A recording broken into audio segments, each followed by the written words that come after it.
उत्तर प्रदेश के चुनाव में जिस तरह से चुनाव की जो सरगर्मी है वो काफ़ी बढ़ती हुई नज़र आ रही है। एक तरफ जहां मुकाबला देखने को मिल रहा है भाजपा और सपा के बीच में, वहीं आज हमारे साथ कुछ लोग भी यहाँ मौजूद है और जिस तरह से आज नामांकन की प्रतिक्रिया यहाँ पर जारी है 7वें चरण की, क्या कहना चाहेंगे इस बार कौन पसंद होगा, क्या होंगे मुद्दे जब आप एक वोट करने के लिए आप चुनाव मैदान में हो? जब हम 5 साल की शासनकाल को देखते हैं और पूर्व की सरकारों का 5 साल देखते हैं तो निश्चित रूप से हम लोग संकल्प लेते हैं कि पुनः जो उत्तर प्रदेश में मुख्यमंत्री जी योगी जी को ही चुना जाएगा, क्योंकि जो 5 साल में विकास हमने देखा है, जो 5 साल में हमने बदलाव देखा, चाहे वो कानून की व्यवस्था हो, चाहे वो बिजली सुधार हो, चाहे वो सड़क परियोजना हो, या किसी भी जो है सरकारी योजनाओं को जो है गरीब तक पहुंचने का हो। इससे पूर्व की सरकार में क्या हुआ करता था कि सरकार जो है केवल कागज़ तक ही योजना बनाती थी, लेकिन ये पहली सरकार है जहां पर गरीबों को डायरेक्ट खाते में अकाउंट में पैसा जाता हो, चाहे वो किसान निधि हो, चाहे श्रम विभाग द्वारा श्रमिक कल्याण योजना हो, और चाहे राशन से संबंधित हो। सरकार ने जो है महीने में 2 बार मुफ्त राशन उपलब्ध कराया। ऐसा इतिहास में, भारत के इतिहास में कभी देखने को, सुनने को और न जानने को मिला था। इससे पूर्व की भी सरकारें जो है राशन वितरण करने का नाम पर जो है कागज़ में लाखों करोड़ों के घोटाले करती थी, लेकिन ये पहला सरकार है जहां अब जब गरीब में जाएंगे तो गरीब से गरीब व्यक्ति कर रहा है। लेकिन आप बोल रहे इतनी सारी सुविधाएं, इतनी सब योजनाओं का लाभ आपको मिल रहा है, तो क्या यहाँ पर भाजपा चुन चुन कर लोगों को योजनाएं दे रही? क्योंकि विपक्ष के लोग बैठे हुए कहते हैं हमें तो कुछ मिला ही नहीं है। यही तो सरकार है, ना जाति, ना भेद, ना धर्म। आप जाकर देखिए किसी भी उसमें क्या नाम है, चाहे गरीब किसी के मोहल्ले में चले जाइए, चाहे आप यादव के मोहल्ले में चले जाइए, चाहे राजभर के मोहल्ले में चले जाइए, कोई भी व्यक्ति जो है उनसे आप पूछिए, उन सभी लोगों को जो है बिना जाति धर्म देखे योजनाओं का लाभ दिया गया है। इन्होंने बताया कि बहुत सारी योजनाएं हैं जो भाजपा सरकार में यहाँ पर दी गई है, भाजपा से मिल रही है सरकार में, लेकिन कुछ विपक्षी है जिनका कहना है यहाँ तो कुछ काम नहीं हुआ है। क्या इन्होंने जो कहा उससे आप भी सहमत है? आपको लगता है यहाँ पर कुछ नहीं मिला है? ऐसा है कि 2014 से पहले गाजीपुर की पहचान एक पिछड़े ज़िले से होती थी। चूँकि हमारा जन्म यहीं हुआ है तो कभी हम लोगों ने कल्पना नहीं की थी कि गाजीपुर जनपद से कभी ट्रेन चलेंगी, गाजीपुर जनपद से कभी 4 लेन 6 लेन देखने को मिलेंगे, गाजीपुर में कभी मेडिकल कॉलेज होगा। पूरे भारतवर्ष में केवल 10 रेलवे के ट्रेनिंग सेंटर हैं, उसमें गाजीपुर में भी होगा। डेमू सेट, मेमू सेट जैसे बड़े रेलवे के यहाँ कारखाने लगेंगे। तो ये सब चीज़ें कल्पना से परी थी। तो जब 2017 में और 2014 में मोदी जी की सरकार है और 17 में योगी जी की डबल इंजन की जब सरकार बनी, तब ये सब चीज़ें गाजीपुर में देखने को मिली। तो जो 70 साल की गंदगी थी वो थोड़ा समय लगेगा, 5 साल में काफ़ी उसको कम किया गया है। और आप यह समझिए कि गाजीपुर से अगर हमें दिल्ली जाना होता हो तो हम बनारस का सहारा लेते थे, फिर बनारस से ट्रेन पकड़ते थे। आज हमें बनारस जाना हो तो यहाँ से ट्रेन मिल जाएगी, दिल्ली जाना हो तो यहीं से ट्रेन मिल जाएगी, कलकत्ता जाना हो तो यहीं से ट्रेन मिल जाएगी, मुंबई जाना हो तो यहीं से ट्रेन मिल जाएगी, और जम्मू कश्मीर भी जाना हो तो हमें यहीं से ट्रेन मिल जाएगी। और ये पूरा काम यहाँ तत्कालीन 2014 में सांसद रहे और केंद्र में रेल राज्य मंत्री रहे मनोज सिन्हा ने किया था। समाजवादी पार्टी में भ्रष्टाचार हुआ, गुंडागर्दी हुई, लूट हुई, हत्या हुई, बलात्कार हुए, थाने में अपराधियों को संरक्षण दिया गया, यहाँ तक कि पत्रकारों को थाने में आग लगा दिया गया। यही बड़ी उपलब्धि है। और इससे और लास्ट में जब सरकार जाने लगी तो टोटी की चोरी भी हुई। ये सबसे बड़ी उपलब्धि है सपा सरकार की। तो क्या लगता है जनता इन सब का जवाब किस तरह से वोटों में देगी? देखिए 2017 से पहले अपराध को और अपराधी को दोनों को उत्तर प्रदेश की जनता ने अभी भुलाया नहीं है। वो उनको याद है कि कैसे अपराधी थानों को चलाते थे, अधिकारियों पे उनका पूरा कब्जा होता था, विकास के नाम पर लोगों की हत्याएं होती थी। वो भूला नहीं है, उनको पूरी तरह से याद है।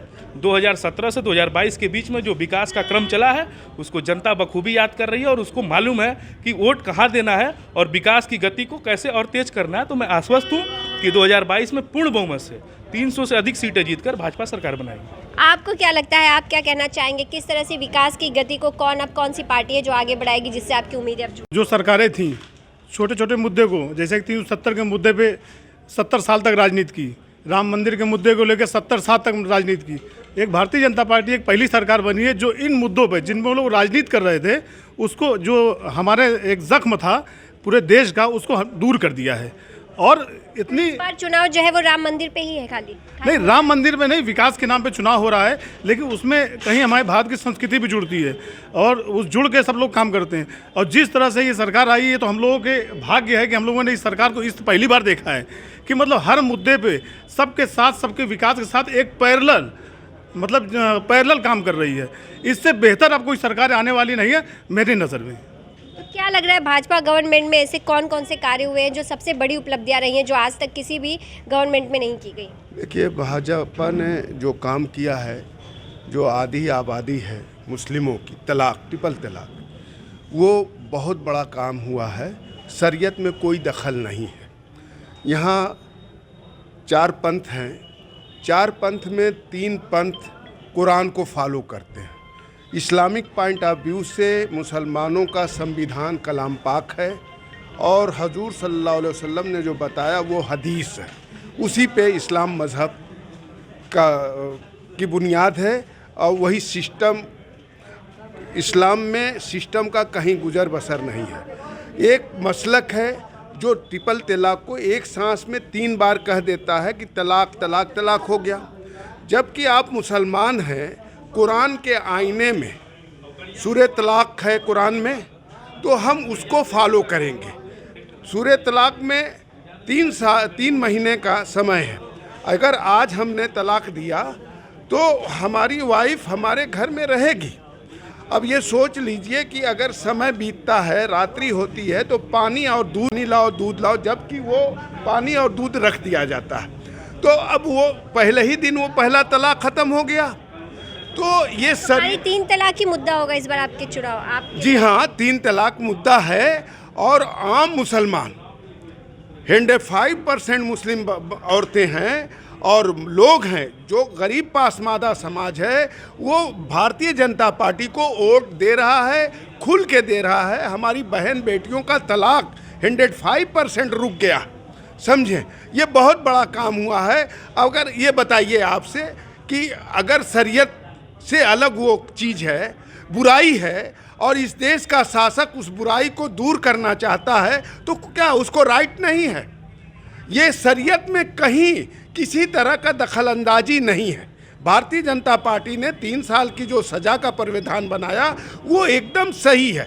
3 साल की वजह से वो तलाक बिल्कुल रुक गया। हलाला, कुरान में हलाला नहीं है। अब वो मुद्दा तो खत्म हो गया, लेकिन अब इस चुनाव में किस मुद्दे को देखकर आप वोट करेंगे? अब आपकी क्या उम्मीदें होंगी? कौन सी पार्टी को देखते हैं कि जो अब विकास का मुद्दा है, बहुत सारे कार्यों को लेकर मुद्दा है? देखिए, विकास तो इस देश में जितनी योजनाएं आई हैं, अनाज, आवास, गुंडानिज़म ख़त्म हुआ, योगी जी महाराज ने जो ऐतिहासिक काम किया, आज हम लोग चल रहे हैं ईमानदारी से।